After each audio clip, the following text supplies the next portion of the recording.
28 फरवरी से छिड़े महायुद्ध में पहली बार ऐसा हुआ है कि जब ईरान ने सीरिया पर सीधे हमला किया। उस सीरिया पर जहां मिसाइल हमला किया गया है, उसका अब तक इस जंग में कोई लेना देना नहीं था।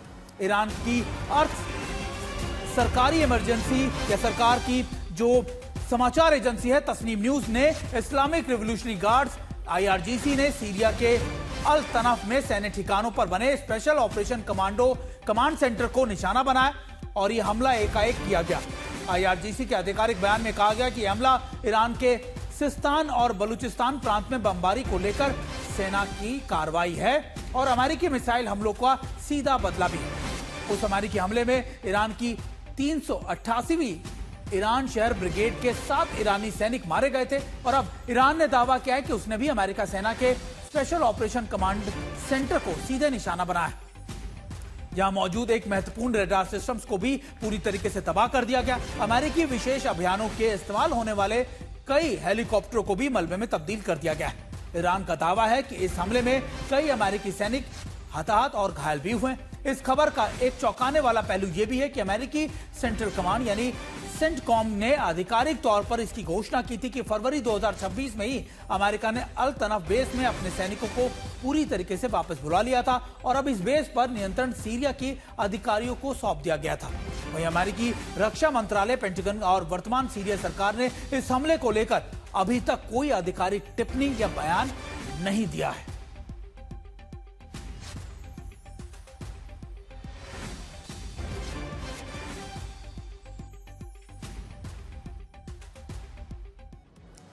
अब सवाल यह है कि जब जंग करीब 5 महीने से चल रही है तब ईरान ने इतने दिनों बाद सीरिया पर हमला क्यों किया और उसने हमले के लिए सीरिया को इस इलाके को ही क्यों चुना।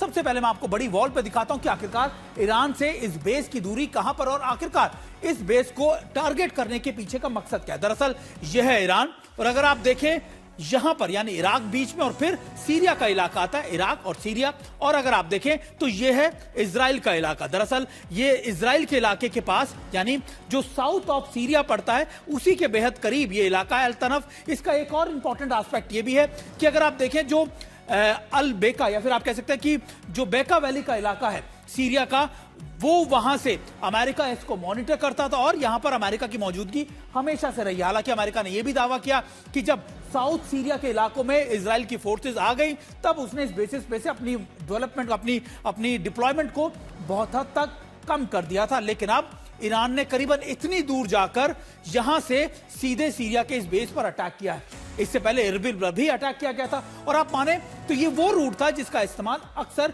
हिजबुल्लाह को आर्म्स एंड एम्युनिशन की सप्लाई करने के लिए भी किया जाता था। लेकिन अब दावा यह किया जा रहा है कि सिस्तान में अमेरिकी हमले का बदला लिया गया है और ईरान ने इस इलाके को टारगेट किया। ईरान के दावों पर पेंटागन ने अभी तक कोई आधिकारिक बयान नहीं दिया है, लेकिन हाँ सीरिया का यह हमला बताता है कि अगर ईरान ने हमला किया है तो इसके पीछे यही वजह रही होगी कि यहां पर अमेरिकी सैनिकों की मौजूदगी या फिर अमेरिका यहां से इराक के इलाकों को या फिर इन इलाकों को ईरान के मॉनिटर कर रहा होगा।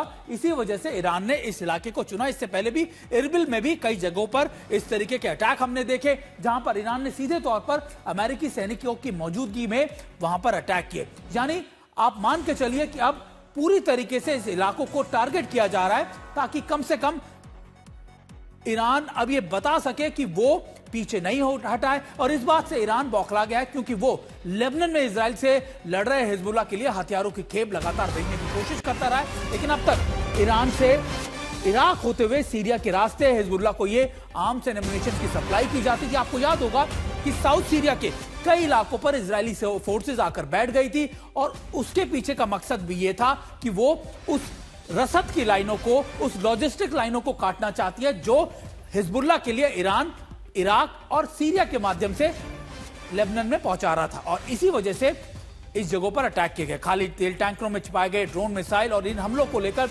भी इजराइल की फोर्सेस पहले भी अलर्ट जारी कर चुकी और कहती रही है कि इन रूट्स का इस्तेमाल ईरान सीधे तौर पर अपने हथियारों की खेप हिजबुल्लाह तक पहुंचाने के लिए करता रहा है। और देखिए हम आपको तस्वीरें दिखा रहे हैं। ये वो तस्वीर है जिसमें तेल टैंकरों के अंदर मौजूद हथियार, ड्रोन, मिसाइल जो हिजबुल्लाह तक पहुंचाने की कोशिश की जा रही थी और इसको लेकर ईरान भी अब काउंटर स्ट्रेटजीज पर आ गया। ईरान ये चाहता है कि जहां जहां पर अमेरिकी बेसिस हों सीरिया के अंदर, साउथ सीरिया में, जहां से वो इस पूरी सिचुएशन को मॉनिटर कर रहा हो, वहां पर अटैक कर अब एक बड़ा चैलेंज अमेरिका और इजराइल को दिया जा सके। और देखिए, मिडिल ईस्ट में अमेरिका और ईरान के बीच जारी भीषण जंग के बीच एक बेहद चौंकाने वाली खबर भी सामने आई है।